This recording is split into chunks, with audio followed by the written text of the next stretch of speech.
ప్రేక్షకులందరికీ నమస్కారములు. ఈరోజు మనం హెల్తీ అండ్ టేస్టీ వడకని ఎలా తయారు చేయాలో చూద్దాం. కావలసిన పదార్థాలు: తయారు చేసుకున్న వడలు, తరిగిన ఉల్లిపాయ ముక్కలు, తరిగిన టమోటా ముక్కలు, 2 పచ్చిమిరపకాయలు, అల్లము, వెల్లుల్లి, పట్ట, లవంగం, సోంపు, జీలకర్ర, కొత్తిమీర, కొంచెం కరివేపాకు, కొంచెం ఆవాలు. Ready to cook. తయారు చేయు విధానము: ముందుగా మనము ఒక పెనం తీసుకొని స్టవ్ వెలిగించుకొని అందులో 2 స్పూన్ల ఆయిల్ వేసుకుంటాము. ఇందులో మనం రెడీగా ఉంచుకున్న లవంగము, పట్ట, సోంపు, ఇంకా తెల్లగడ్డ పాయలు, అల్లము, పచ్చిమిరపకాయలు, తరిగి ఉంచుకున్న ఉల్లిపాయ ముక్కలు వేసి బాగా దోరగా వేయించుకుంటాము. ఇది మనం మీడియం ఫ్లేమ్లోనే చేసుకుంటాము. దోరగా వేయించుకున్న తర్వాత తరిగిన టమాటా ముక్కలను వేసి బాగా దోరగా దీన్ని కూడా దోరగా వేయించుకుంటాము. చూసారా, ఇలా తయారైన తర్వాత మనము స్టవ్ ఆఫ్ చేసుకొని కొంచెం చల్లారిన తర్వాత దాన్ని మిక్సీలో ముద్దగా వేసి రెడీగా ఉంచుకుంటాము. ఇప్పుడు మనము పెనం పెట్టి ఒక 3 స్పూన్ల నూనె నేను వేసాను. మీరు ఇంకా కూడా ఎక్కువగాను వేసుకోవచ్చు. కాగిన తర్వాత దానిలో కొంచెం ఆవాలు,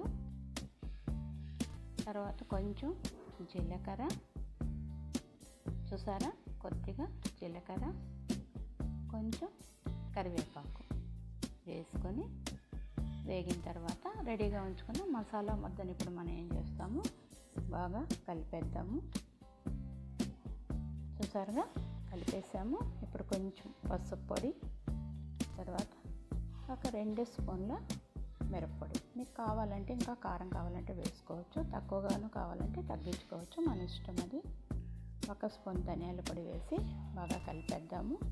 ఇప్పుడు కొంచెం ఉప్పు కొద్దిగా వేసుకుంటాం. ఆల్రెడీ మనం వడలో కారము ఉప్పు ఉండేదానివల్ల దానికి సమానంగా సరిపడే మాత్రం ఉప్పు వేసి బాగా కలిపేద్దాము. కలిపిన తర్వాత మనం మిక్సీ ముద్ద కడిగి పెట్టుకున్న ఆ కప్పులో ఉండే నీళ్ళు వేసుకుంటాము. చూడండి, ఉడుకుతుంది కదా, ఇట్లా మధ్య 2-3 నిమిషాలు ఉడకనిద్దాము.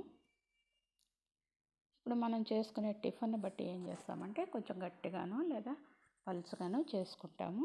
దానికి సరిపడే మాదిరి ఏం చేసుకుంటాం, కొంచెం వాటర్ కలుపుకుంటాం. దానిలో కలిపి బాగా ఉడకనిస్తాము. ఒక 2 నిమిషాలు ఉడికితేనే చాలు. ఇందువల్ల మసాలా ఆల్రెడీ బాగా వేగి అంతా ఉంటుంది కాబట్టి మనం ఒక 2 నిమిషాలు ఉడకనిస్తాము.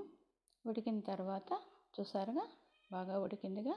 ఇప్పుడు ఈ విధంగా ఉడికిన తర్వాత కలిపి మనం రెడీగా ఉంచుకున్న వడ ముక్కల్ని ఏం చేస్తాము, దీనిలో వేసి కలిపేస్తాము. ఇప్పుడు కలిపి 1 లేదా 2 నిమిషాలు ఉడికితేనే చాలు, సరిపోతుంది. కొంచెం సేపు దాన్ని మూత పెడతాం. 1 నిమిషం లేదా 2 నిమిషాలు మూత పెట్టి చూసాంగా, రెడీ అయిపోయింది. Vada curry ready. దీన్ని మనము కొత్తిమీరతో గార్నిష్ చేసుకుంటాము. Vada curry ready. చూసారా, 1 సెకండ్ మూత పెట్టి తీసేసుకొని రెడీగా వేసుకుంటాము. చూసారా, ఇది ఏ టిఫిన్కైనా బాగుంటుంది. మనం చేసుకునే టిఫిన్ బట్టి దీన్ని రెడీ చేసుకుంటాము. నేను దోశకు చేశాను. Thanks for watching.